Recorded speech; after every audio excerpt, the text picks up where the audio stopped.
G'day folks, Jim Langlands here from FX Charts with the currency outlook for the Finance News Network for Tuesday, June the 12th. Well, the euphoria over the Spanish loan for the banking system didn't last very long. Asia opened up on its highs, around 126.5 in the euro. Better China data, or better than expected China data, helped it along its way. But that was really the top of the day. The euro hit a high of 126.67, which is dead on FIBO resistance, and then spent the rest of the day heading lower. It's now at 200 basis points down from its highs. And the whole deal looks like backfiring if the other countries that received bailouts, Ireland, Portugal, Greece, if they look to renegotiate the terms of their own loans. And with the Greek election coming up on the weekend, it looks like we could be in for some pretty volatile conditions in the next couple of days. So the euro, hit 126.70 in Asia.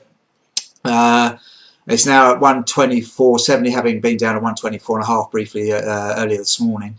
I wouldn't get overly bearish down here. We've come off 200 odd points already. And I think ahead of the weekend election, we're probably going to chop around in pretty volatile conditions. But without seeing too much directionally, I think that we'll probably have to wait till next week for that. But things aren't looking real special for the euro. Dollar Swiss, well, the Swissy really just followed the euro around today. It's currently 96.25, and the cross is pretty much locked in at 120.10. Sterling got a little bit forgotten about, really. It did have a bit of a range, had about 90-point range through the day, but there was more action really in the cross. Where euro sterling was pretty volatile, opened up around 81.5 and got down, dropped about 100 points, but it's back above its lows, but looks like it could test lower in days to come down to around 0.8. Dollar yen, that was pretty steady, had a 35-point range. All the action was once again in the crosses. They opened a lot higher. Euro yen got up to, well, it opened up at 100.9.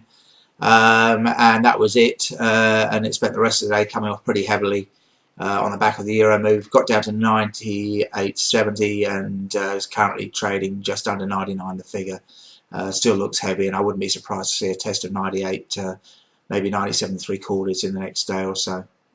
Elsewhere, the Aussie, of course, well, that did as we thought. It tested parity, didn't like it, got a 100.07 very early in Asia.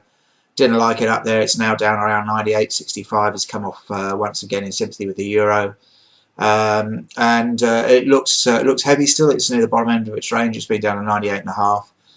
But I wouldn't be getting too bearish down here. Might see a test of 98, maybe a little bit under. But I think as we go into the weekend, we might just see a bit of a range trade, albeit in volatile and choppy conditions.